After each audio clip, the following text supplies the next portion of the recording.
খেয়াল করে দেখুন, এটাই পৃথিবীর সবচেয়ে বড় বিমান, এয়ারবাস A380। এত বড় যে দেখতে যেন আকাশে উড়ান্ত একটা অ্যাপার্টমেন্ট বিল্ডিং। এটি ইতিহাসের সবচেয়ে বড় যাত্রীবাহী বিমান হিসাবে পরিচিত। A380 এ রয়েছে 2টি সম্পূর্ণ লম্বা ডেক।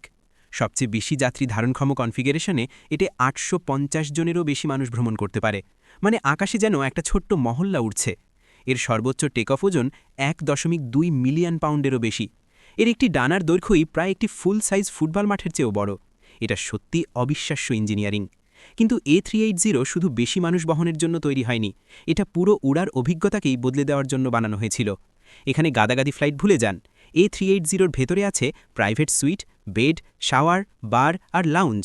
ভাবুন তো, 35,000 ফুট উচ্চতায় কেউ গোসল করছে, আর আপনি অন্য বিমানে শক্ত সিটে বসে টার্বুলেন্স সামলাচ্ছেন।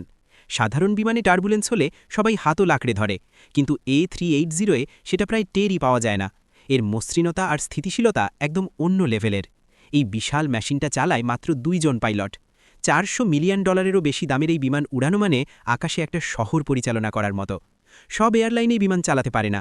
যখনই A380 উড্ডয়ন করে বা অবতরণ করে, সবাই থেমে তাকিয়ে থাকে। এর উপস্থিতিই অবাস্তব মনে হয় যেন পৃথিবী এক মুহূর্তের জন্য শ্বাস আটকে রেখেছে। এয়ারবাস A380 শুধু উড়ার জন্য তৈরি হয়নি, এটা দেখানোর জন্য বানানো হয়েছে মানুষ বড় করে ভাবলে কত দূর যেতে পারে। যদি এটা আপনার মাথা ঘুরিয়ে দেয়, তাহলে কমেন্টে গুড লিখে যান।